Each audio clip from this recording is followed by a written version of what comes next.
आजच्या पत्रकार परिषदेला आपल्या सर्व पत्रकार बांधवांचं आणि भगिनींचं एसटी कामगार संघटनेच्या वतीने सहर्ष स्वागत करतो। माझ्या उजव्या बाजूला जे बसले ते आपण त्यांना ओळखता, रंगीत दरेकर या विभागाचे विभागीय सचिव।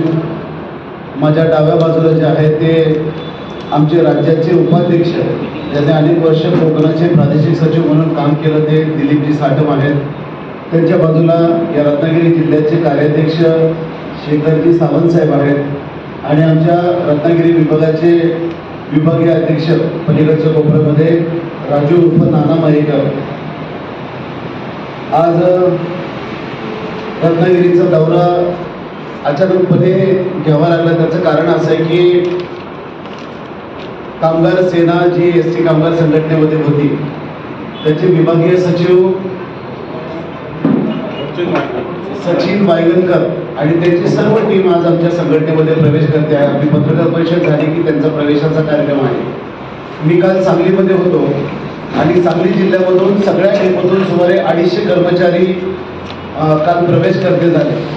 हा काय संघटना वाढवण्याचा वगैरे दौरा नाही आहे, परंतु मध्यंतरीच्या काळात काही घडलेल्या घटना, एसटी महामंडळावरती आलेली एक वेगळी राजकीय पार्श्वभूमी असलेली वाईट शक्ती आणि ज्यांनी केलेलं नुकसान आणि या नुकसानीतून एसटीचा झालेला 6 महिन्याचा संप आणि त्यामध्ये झालेलं कामगारांचं नुकसान आणि 6 महिन्याच्या संपानंतर लालपरी कात टाकून आता पुन्हा उभारी घेते आहे।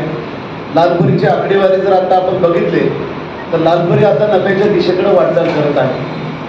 या नफ्याकडे जात असताना 75वा वर्धापन दिन आम्ही एसटीचा साजरा करतोय। अमृत महोत्सवी वर्षात या राज्याची लालपरी जाती आहे आणि म्हणून त्या लालपरीच्या सेवकांना सुद्धा मान असावा, प्रतिष्ठा असावी।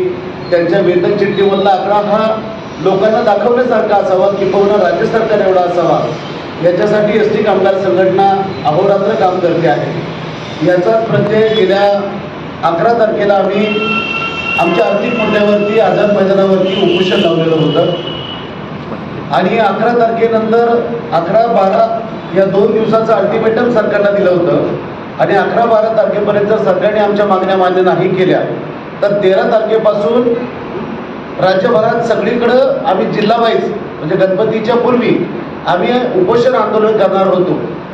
याची दखल राज्य सरकारने घेतली आणि याच रत्नागिरीचे सुपुत्र असलेले माननीय आमदार उदयजी सामंत साहेबांनी आम्हाला 10 तारखेला पत्र दिलं आणि उद्याचं उपोषण करू नका, माझ्याबरोबर तुम्ही सह्याद्रीला बैठक केली असं सांगितलं। आम्ही लोकांना शब्द दिलेला होता। 11 तारखेचं उपोषण आम्ही सुरुवात केली आणि मग 11 तारखेला दुपारी 12 वाजता सामंत साहेबांच्या बरोबर बैठक चालू झाली। 12 वाजल्यापासून मला वाटतं की 2 वाजेपर्यंत आमची सह्याद्रीवरती बैठक झाली। त्या दिवशी श्रावणातला शेवटचा सोमवार होता आणि मुख्यमंत्री महोदयांकडे आमचं परिवहन खातं आहे आणि मुख्यमंत्री महोदय त्या दिवशी नेमके भीमाशंकरला गेले होते। सामंत साहेबांनी आमचे प्रश्न ऐकून घेतले। आता ते सामंत साहेबांचं एसटीचं पहिल्यापासूनचं जुनं नातं आहे, त्यांना प्रश्नांची बरीचशी जाण होती आणि मग त्यांनी त्यातून आमचं सरकार सकारार्थी आहे असं त्यांनी सांगितलं आणि मी तुमची रात्रीपर्यंत मुख्यमंत्री महोदयांशी बैठक लावण्याचा प्रयत्न करतो, पण तुमचं आंदोलन थांबलं पाहिजे। गणपतीसारखा सण जवळ आलेला आहे आणि तुम्ही प्रवाशाची अडवणूक करणारी माणसं नाहीत असं त्यांनी आवाहन केलं। दुसरी बाब त्यांनी सांगताना असं सांगितलं की आमचं सरकार हे एसटी कर्मचाऱ्यांचं वेतन हे राज्य सरकार एवढं होण्यासाठी आमच्या सरकारचं मत आहे, किंबहुना मी एकनाथ शिंदे साहेबांचा दूत म्हणून तुमच्याकडे आलेलो आहे आणि मग तुमचा पगार शासना एवढा व्हावा अशी आमच्या सरकारची इच्छा आहे। आम्ही तेच बाहेर पत्रकार परिषदेत सांगितलं, मात्र आमचं आंदोलन काय आम्ही थांबवलं नाही। आमचं आंदोलन चालू झालं। संध्याकाळी 6 वाजता नामदार उदयजी सामंत साहेबांच्या जो शासकीय मुक्तागिरी बंगला आहे वर्षाच्या शेजारी, त्या मुक्तागिरी बंगल्यावरती 6 वाजल्यापासून रात्री 11:30 वाजेपर्यंत आमच्या 4 फेरी झाल्या बैठकीच्या। आता त्या 4 फेरी होत असताना पहिलं मुख्यमंत्र्यांनी त्यांना भीमाशंकरहून आलं, त्यांच्याशी संपर्क केला होता। त्यांनी 38 ते 40% डीए देतो म्हटलं होतं, पण आम्ही 42%च्या खाली यायला काय तयार नव्हतो। सामंत साहेबांनी परत त्या बैठकीतून म्हणले मला 10 मिनिटं द्या, तिथून परत गाडी काढली, सह्याद्रीवरती गेले, कारण सह्याद्रीवरती मुख्यमंत्री महोदय त्या मनोज जरांगे पाटलांचं एक शिष्टमंडळ आलं होतं आणि सकल मराठा समाजाची लोक होती आणि त्याच्यामध्ये विरोधी म्हणजे सगळ्याच पक्षाच्या लोकांची बैठकीत व्यस्त होते मुख्यमंत्री महोदय, तरी त्यांची 42% महागाई भत्त्याची परवानगी ते घेऊन आले आणि त्यांनी आम्हाला सांगितलं की 42% महागाई भत्ता हा SD कर्मचाऱ्यांना आम्ही लागू करून टाकू. मग त्यांना आम्ही फरकाच्या संदर्भात केलं तेव्हा त्यांनी असंही सांगितलं की फरकाच्या संदर्भात माननीय मुख्यमंत्री महोदय, उपमुख्यमंत्री तथा अर्थमंत्री महोदय अजितदादा पवार साहेब आणि स्वतः उद्योगमंत्री उदयजी सामंत साहेब यांची एकत्रित बैठक संघटनेसमवेत लावू आणि 15 दिवसामध्ये फरकाचं मोड ऑफ पेमेंट कसं असेल याच्या बाबतीमध्ये आपण ठरवू असं त्यांनी सांगितलं. 15 दिवसात मग मध्यंतरीच्या काळात गणपती होते. गणपतीला आमच्या लोकांनी कोकणवासियांची खूप सेवा करायचा प्रयत्न केला. अनेक कोकणवासियांनी तशी पत्र अगदी त्या पोस्टकार्डच्या ह्याच्यावरती आमच्या लोकांची सेवा किती छान होती, कशा प्रकारे मदत केली असं तुमच्या कोकणवासियांनी सर्वांनी आमचं कौतुक केलेलं आहे. मुख्यमंत्री महोदय गणपतीच्या कार्यक्रमात व्यस्त होते कारण गणपतीमध्ये स्वर्गीय आनंद दिघे साहेब पण प्रत्येकाच्या घरोघरी जायचे, तसं एकनाथ शिंदे साहेब पण घरोघरी जातात आणि त्यामुळे त्या बैठकीला जरी उशीर झाला असला तरी आम्ही 4 दिवसापूर्वी सामंत साहेबांना त्यांच्या शासकीय निवासस्थानी भेटलो, त्यांना पत्र दिलं. त्यांनीही सांगितलं की हो बैठकीला थोडासा उशीर झाला आहे, परंतु मी तातडीनं मुख्यमंत्री महोदयांच्या बरोबर आणि उपमुख्यमंत्री महोदयांच्या बरोबर तुमची बैठक लावतो. त्यांनी तसा शब्द दिलाय. दुसरी बाब म्हणजे त्या बैठकीमध्ये, आंदोलनाच्या बैठकीमध्ये त्यांच्या बंगल्यावरती त्यांनी बाकायदा आम्हाला मिनिट्स काढून एक पत्र दिलं ज्याच्यामध्ये उदय सामंत साहेबांची बैठक झाल्याचं, त्याच्यामध्ये ते उपस्थित असल्याचं त्यांनी सगळं लिहून दिलं. त्या बैठकीमध्ये, त्या बैठकीचं पत्रही मी आपल्याला देतो, त्या बैठकीमध्ये सरकारच्या वतीनं आम्हाला स्पष्टपणे लिहून दिलं की एकतर 42% SD कामगारांचा महागाई भत्ता दिला जाईल. 15 दिवसामध्ये मुख्यमंत्री, उपमुख्यमंत्री, उद्योगमंत्री आणि SD कामगार संघटना यांची फरकाच्या संदर्भामध्ये बैठक होईल. आणि तिसरी बाब म्हणजे ती खूप महत्त्वाची आहे आमच्यासाठी की त्यांनी एक हायपॉवर कमिटीची निर्मिती केली. त्या हायपॉवर कमिटीला त्यांनी 60 दिवसाचा अल्टिमेटम दिला. म्हणजे शासकीय जी हायपॉवर कमिटी नेमली त्यांनी 60 दिवसामध्ये त्यांचा निर्णय त्या ठिकाणी द्यायचा आहे. या 60 दिवसामध्ये मग त्यांनी हायपॉवर कमिटीमध्ये अतिरिक्त मुख्य सचिव वित्तचे OP गुप्ता साहेब आहेत, ते त्याचे अध्यक्ष आहेत. आमचे परिवहन विभागाचे, राज्य शासनाचे, राज्याचे सर्वात प्रमुख जे अधिकारी आहेत, प्रिन्सिपल सेक्रेटरी ट्रान्सपोर्ट ज्यांचं नाव पराग जैन नैनुटी आहे. आणि तिसरं आमचे BCMD आहेत माननीय शेखरजी चन्ने साहेब, या तिघांची हायपॉवर कमिटी नेमली. त्याचं शासकीय पत्रही निघालं, त्या तिघांनाही पत्र अवगत केलं गेलं. आणि याच्यामध्ये आमचे प्रामुख्यानं 6 विषय मार्गी लागणार आहेत, ज्याच्यामध्ये आम्ही सांगत होतो की 4,850 कोटीचे एकतर्फी रावते साहेबांनी जाहीर केलेले होते, त्याच्यातली बरीच मोठी रक्कम शिल्लक राहते. मग त्याची शिल्लक रकमेच्या वाटपासंदर्भात एक निर्णय होणार आहे. दुसरी बाब म्हणजे आम्हाला मूळ वेतनामध्ये 5,000, 4,000 आणि 2,500 संप कालावधीमध्ये आमच्या जॉईन केले, आमच्या मूळ वेतनात दिले. त्या मूळ वेतनामध्ये काय झालं की सेवा ज्येष्ठ कर्मचाऱ्यांच्या मूळ वेतनामध्ये विसंगती निर्माण झालेल्या आहेत. म्हणजे ज्युनियर माणूस सिनियर माणसाला ओव्हरटेक करून जातोय आणि वेतन प्रदान अधिनियम कायदा असं सांगतो की एका पदामध्ये काम करणारा कोणताही ज्युनियर कर्मचारी सिनियर कर्मचाऱ्याला ओव्हरटेक करून जाऊ शकत नाही.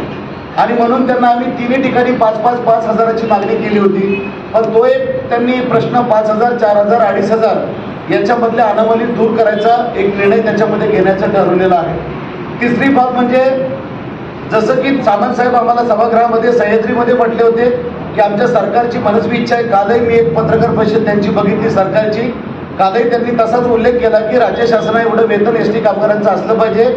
या सरकारच्या निर्णयाचा आणि खास करून उदय सामंत साहेबांचा आम्ही अतिशय आदरानं अभिनंदन करू इच्छितो की तुमची इच्छा तरी किमान त्यामध्ये झालेली आहे. आतापर्यंत फक्त आश्वासनं दिलं आणि गेलं असंच सगळं झालं, पण त्याच्यामध्ये हाय पॉवर कमिटीमध्ये त्यांनी तो निर्णय घेतला की SD कामगारांना 7वा वेतन आयोग लागू करण्याबाबत त्या कमिटीने आमच्याशी चर्चा करून निर्णय घ्यायचा, ते त्यांनी आम्हाला लेखी दिलेला आहे. तेव्हा या बाबी असताना आमची जी डिफॉल्ट अँड ॲक्शन म्हणजे शिस्त व आवेदन कार्यपद्धती आहे त्याच्यावरती खूप लोक नाराज आहेत. म्हणजे एखादा विनामूल्य विना तिकीट, आपण मुंबईमध्ये प्रवास करतो, विनामूल्य विना तिकीट म्हणजे त्यांनी तिकीटही घेतलं नाही, पैसे दिले नाही, तर त्या प्रवाशाला मोठा दंड दिला जातो आणि मग त्या प्रवाशावरती कारवाई होती, कंडक्टरला कोणती कारवाई होत नाही. आमच्याकडं काय होतं की आपण डॉक्टर बाबासाहेब आंबेडकरांच्या घटनेवरती ह्या देशाचं सार्वभौमत्व चालतं आणि मग त्याच्यामध्ये असं लिहिलंय की एका गुन्ह्याला 1 शिक्षा झाली पाहिजे. आमच्याकडून चुकून गाडीत गर्दी असते, प्रवासी आता महिलांना अर्ध तिकीट केल्यामुळे महिलांची गर्दी वाढली आहे, ज्येष्ठ नागरिक आम्हाला फार सांभाळून त्या वृद्ध नागरिकांची चढ उतर करावी लागते, त्यांची गर्दी वाढली आहे. असं असताना एखादा प्रवासी जर विनामूल्य विना तिकीट राहिला असेल त्याच्याकडून पैसेही घेतले नाही, तिकीटही दिलं नाही, तर त्याची सर्वस्वी जबाबदारी त्या प्रवाशांची असणं आवश्यक आहे. पण आमच्या लोकांच्या 3 केसेस विनामूल्य विना तिकीट झाल्या की त्याची बदली इतरत्र केली जाते, त्याला संसारापासून वेगळा केला जातो आणि दुसरी बाब मेरिटवरती त्याच्यावरती चार्जशीट देऊन कारवाई पण केली जाते. तेव्हा एका गुन्ह्याला या 2 शिक्षा होतात. अशा अनेक गंभीर गुन्ह्यांचं आम्ही 2020मध्येच आम्ही त्या ठिकाणी प्रशासनाला, माझ्याबरोबर साटम साहेब त्या ठिकाणी आम्ही जेव्हा नवीन शिस्त आवेदन कार्यपद्धती कशी असावी याचा अहवाल दिल्यानंतर त्या ठिकाणी आम्ही दिलेला आहे. तेव्हा किरकोळ चुका व अपचार या गुन्ह्यातले सुद्धा लोकांना खूप शिक्षा मोठ्या होतात. त्याची एक निर्णय त्याच्यामध्ये हाय पॉवर कमिटीमध्ये होणार आहे. आधी जे आता सरकारने महिला सन्मान म्हणून महिलांना तिकीट आता अर्ध तिकीट केलंय, ज्येष्ठ नागरिकांचा सन्मान करताना त्यांना मोफत प्रवास केला आहे. तशीच मागणी आम्ही केली की एसटीतून सेवानिवृत्त लोक जे होतात त्यांना फक्त 2 महिन्याचा 3 लाख बसचा प्रवास मिळतो, तो जर 6 महिन्याचा मिळतो आणि तोही माणूस रिटायर झाला तर त्याच्या विधवा पत्नीला मात्र पास मिळत नाही. आमचं म्हणणं आहे ज्यांनी हे झाड लावलं त्याची फळं खाण्याचं त्याचं निश्चितपणानं अधिकार आहे आणि म्हणून सेवानिवृत्त पती पत्नीला त्यांच्या शेवटच्या श्वासापर्यंत लालपरीसह सगळ्या गाड्यांमध्ये मोफत प्रवास मिळाला पाहिजे. आमचंही विद्यमान कर्मचारी जे आहेत आमचा 2 महिन्याचा पास मिळतो, पण आम्ही ड्युटीवरती असतो, आमची सौभाग्यवती स्टँडवरती गेली की तिथं शिवशाही शिवनेरी लागलेली असते, त्या गाडीत आमच्या लोकांना घेतलं जात नाही आणि म्हणून आमच्या सुद्धा कौटुंबिक पास हा 6 महिन्याचा असावा आणि आमच्या कुटुंबियांना सुद्धा सगळ्या गाड्यांमध्ये बसण्याची परवानगी असावी, एरियस न भरता. अशा प्रकारची मागणी आम्ही मुख्यमंत्री महोदयांकडे केलेली आहे. अशा अनेक निर्णय त्या हाय पॉवर कमिटीच्या पत्रात त्यांनी आम्हाला लेखी स्वरूपात दिलेले आहेत आणि म्हणून या ज्या रत्नागिरी जिल्ह्यातल्या मंत्र्यांनी यामध्ये यशस्वी मध्यस्थी केली, आपल्या माध्यमातून मी नामदार उदय सामंत साहेबांचा आभार व्यक्त करू इच्छितो आणि आपल्या माध्यमातून ही अपेक्षा व्यक्त करतो की आपला उल्लेख 1 नंबरचे मंत्री मुख्यमंत्री असल्यानंतर 2 नंबरचे मंत्री म्हणून सामंत साहेबांचा उल्लेख होतो. त्यांनी एस टी कर्मचाऱ्यांच्या अनेक कार्यक्रमामध्ये सहभागी झालेले आहेत. आमचे अनेक कार्यकर्ते त्यांच्या जवळचे आहेत. आज तर एक संघ रत्नागिरी जिल्हा होण्याच्या मार्गावरती आहे. सगळे कर्मचारी आमच्या संघटनेकडे आकृष्ट होत असताना सामंत साहेबांनी आता तातडीनं मुख्यमंत्री महोदयाकडे आमची बैठक लावावी आणि प्रलंबित आर्थिक मुद्दे आणि फरकाच्या रकमेचं त्यांनी सोडवणूक करावी अशा प्रकारची विनंती मला आपल्या माध्यमातून त्यांना करायची आहे. आज रत्नागिरी जिल्ह्यातून जेवढे कार्यकर्ते प्रवेश करत आहेत, कारण गुहागर डेपो आता 100% एस टी कामगार संघटनेचा आजपासून होतोय, तेव्हा असे अनेक डेपो 100% आमचे होत आहेत. त्यामुळं योग्य मार्गावरती चालणाऱ्या कामगारांसाठी अहोरात्र झटणाऱ्या एस टी कामगार संघटनेचा परिवार आता खूप मोठा होतोय. काही लोकांनी त्यांना मृगजळाच्या पाठीमागं धावायला लावलं, खोटी नाटी आश्वासनं दिली आणि काही लोक जरी बहकले होते, काही लोक थोडंसं प्रॉब्लेममध्ये आले होते, तरीसुद्धा आता लोकांनी ठरवून टाकलेले, कारण आमची सोन्यासारखी एस टी बँक, त्याच्यावरती तुम्ही प्रश्न विचारणारच आहात. कारण आता या जान्हवीताईपासून ते मकरंदपर्यंत हे सगळं तुम्ही सगळेच पत्रकार मित्र माझ्या संपर्कात, आपण मुंबईला जरी असलो तरी आपण संपर्कात असतो आणि म्हणून त्या बँकेचं सुद्धा तुम्हाला सांगतो की 70 वर्षे एस टी कोऑपरेटिव्ह बँक आमच्याकडे होती. या 70 वर्षामध्ये या बँकेवरती एकही आक्षेप कधी नोंदवला गेला नाही. कामगारांनी कामगारांसाठी चालवलेली ही बँक होती. या बँकेला 5 फिल्टर होते. ही बँक केवळ भारतात नव्हे तर आशिया खंडात नंबर 1ची पगारदार बँक होती. त्याचं कारण असं होतं की आम्ही 5 फिल्टर या बँकेला लावले होते. आमच्या बँकेचे अध्यक्ष IAS अधिकारी आमचे शेखर चंद्रे साहेब आहेत. 2 नंबरला असतात FSCO जे राज्य सरकारचे सुपर क्लासवर अधिकारी असतात, ते उपाध्यक्ष असतात. 3 नंबरला तज्ज्ञ संचालक जनरल मॅनेजर असतात. 4 नंबरला आमचे विभाग नियंत्रक म्हणजे असतात आणि 5 नंबरला आमचा संचालक काम करतो. तेव्हा कुठल्याही प्रकारे या बँकेत भ्रष्टाचार किंवा चुकीचा निर्णय होण्याचा काही संबंधच राहत नाही. परंतु आता सदावर्तेंचा पॅनल त्या ठिकाणी आला. सदावर्ते पॅनलनी 6.5% कर्ज देऊ म्हणून लोकांना आश्वासित केलं. लोकांना असं वाटलं की 11% कुठं 6.5% कुठं, आपण करून दिलं पाहिजे म्हणून त्यांना एक संधी पण दिली. आता संधी दिल्यानंतर त्या संधीचं सोनं करणं आवश्यक होतं. हार जीत होत असते, नेहमी पराभव हा आम्ही सकारात्मकतेने घेत असतो, कारण त्यातून आपल्याला बरंच काही शिकायला मिळतं. म्हणून आम्ही पहिल्या दिवशी त्या सदावर्तींच्या पॅनलला आम्ही शुभेच्छा दिल्या आणि शुभेच्छा दिल्यानंतर मग त्यांना आम्ही सांगितलं की या बँकेचा दर्जा जसा आम्ही टिकवला तसं तुम्ही टिकवला पाहिजे. परंतु पहिल्याच बैठकीत त्यांनी 27 निर्णय घेतले. त्याच्यामध्ये 7.5% कर्ज देणार, मग त्यांनी विना जामीन कर्ज देणार, वृद्ध कर्मचाऱ्यांचं कर्ज माफ करणार, असं मोठ्या रुबाबात सांगितलं. ऑनलाईन बैठकीत घेऊन सांगितलं. आम्ही त्याही निर्णयाचं स्वागत केलं, पण 1 महिन्याच्या आतमध्ये एकालाही कर्ज न देता ते निर्णय त्यांना मागं घ्यावे लागले. कारण या बँकेमध्ये डिपॉझिट विड्रॉल करणाऱ्यांची लाईन लागली. आज मी तिला जवळजवळ 400-450 कोटी रुपये डिपॉझिट विड्रॉल झालेत. लाईन लागली आहे लोकांची, लिक्विडिटी संपली आहे. या बँकेचा CD रेशो 91% वरती गेलेला आहे. कॉपरेटिव्ह बँकांना 70% पर्यंत आपल्याला CD रेशो ठेवावा लागतो. पगारदार बँकांना 80% ठेवावा लागतो. आज 91 क्रॉस करून गेल्यामुळं आज कर्ज सुद्धा बँकेची द्यायची बंद केलेली आहेत. कर्मचारी त्यांचे नातेवाईक आजारी आहेत. दसरा दिवाळी सारखा सण आहे. आमची रिपेईंग कॅपॅसिटी आहे आणि आम्हाला कर्ज हवंय, पण कर्ज ते देत नाहीत. का देत नाही कोणच सांगायला तयार नाही. लोक हवालदिल झालेली आहेत. आणि मग सदावर्तेला विचारलं, कोणी फोन केला की ते नेहमीच्या स्टाईलमध्ये आकार तांडव करतात आणि मग म्हणतात की ST कामगार संघटनेने RBIला पत्र दिलं म्हणून हे कर्ज थांबलेत, म्हणून हे निर्णय मागे घ्यावे लागले. माझं सदावर्तेनं आज आव्हान आहे या पत्रकार परिषदेच्या माध्यमातून, एक तर सदावर्तेंनी ऑनलाईन माझ्याबरोबर ऑनलाईन मुकाबला करावा. ST कामगारांचे प्रश्न आणि या बँकेच्या प्रश्नावरती सुद्धा 1 to 1 त्यांनी चर्चा करावी, त्यांच्यामध्ये हिंमत असेल तर. दुसरी बाब, ते म्हणतात की ST कामगार संघटनेने पत्र दिल्यामुळं हे कर्ज थांबवावं लागलं आणि ते निर्णय मागे घ्यावे लागले. RBI मध्ये काय दूध खुळी लोक नसतात. पहिली तर गोष्ट, सदावर्तेंच्यामध्ये हिंमत असेल तर त्यांनी ST कामगार संघटनेने या निर्णयाला विरोध केलाय असं दाखवावं. जर निर्णय केला असेल तर संदीप शिंदे आज आपल्या पदाचा राजीनामा इथं तुमच्या समोर देईल. मी कधीही या एसटी बँकेवरती आमच्या अनेक लोकांची घरदारं, माझं शिक्षण या बँकेवरती झालेलं आहे. त्यामुळे या बँकेला नख लावायचं काम पाप आम्ही करणार नाही. कामगारांनी कामगारांसाठी चालवलेली बँक आहे. 2300 कोटी रुपयाचे डिपॉझिट आमच्या सेवानिवृत्त लोकांचे आहेत. विश्वासाने ते लोक ठेवत आहेत. आज 2000 कोटी रुपये 8.25% आहेत. 500 कोटी रुपये 10.25% डिपॉझिटने आहेत. तेव्हा या बँकेचा दर्जा सदावर्तेने टिकवला पाहिजे. कर्ज वाटप चालू केलं पाहिजे. जे आश्वासन 6.5% दिले ते पण तुम्ही देणं तुमचं काम आहे, कारण तुम्ही खोटं बोलून सत्तेवरती आलेले आहात.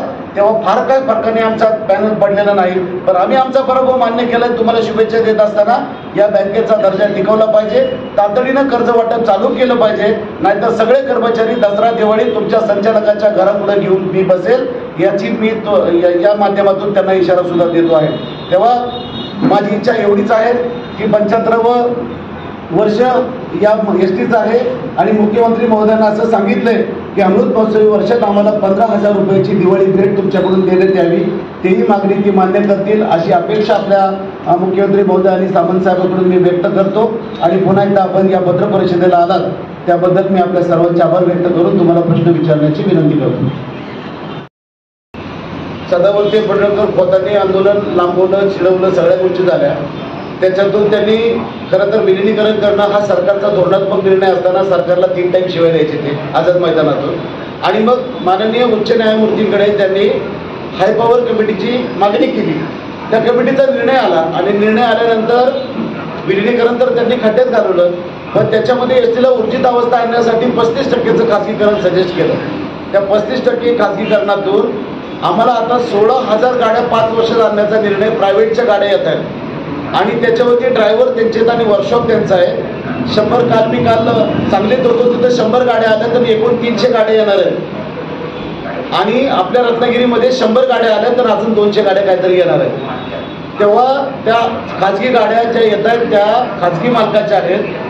ST महामंडळामध्ये ईस्ट इंडिया कंपनीचं आपण होते की काय अशी शंका निर्माण होती आहे. ईस्ट इंडिया कंपनीचे लोक चहाचे व्यापारी म्हणून आले, भारतावर राज्य करायला लागले.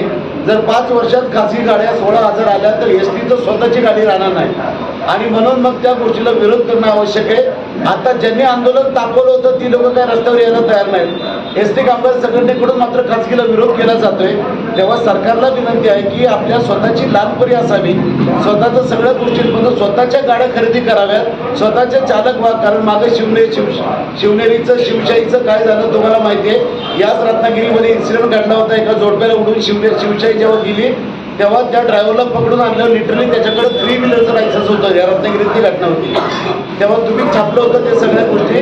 तेव्हा आमचं म्हणणं असं आहे की खाजगी गाड्या नको आहेत, खाजगी ड्रायव्हर तर बिलकुल नको आहेत. आपली लालपरी स्वतःची असावी आणि स्वतःचे चालक वाहक त्याच्यावरती असावेत. सुशिक्षित बेरोजगारांना त्या निमित्तानं काम मिळेल आणि म्हणून अशा प्रकारचं मी इशारा आपल्या माध्यमातून देतो की खाजगी गाड्या काय आम्ही खपवून घेणार नाही. पण आमच्या जी मान्यता घालवायचा जो निर्णय घेतलेला होता इंडस्ट्रियल कोर्टाने, तो अर्ज मंजूर केला होता. त्याला माननीय उच्च न्यायालयाने जस्टिस घुगे साहेबांनी त्या स्थगिती दिलेली आहे आणि आम्हाला तरी असं वाटतं की आता आमची मान्यता जाणं शक्यच नाही, कारण आम्ही कामगार विरोधी एकही निर्णय घेतलेला नाही, ना घेतला होता ना घेतलेला नाही कधीच. त्यामुळे मान्यता आमची अबाधित आहे. एकूण किती संघटना तर आहेत कार्यरत महामंडळामध्ये? एकूण 25 आहेत, पैकी मान्यताप्राप्त आम्ही एकटेच आहोत आणि एकटेच राहू.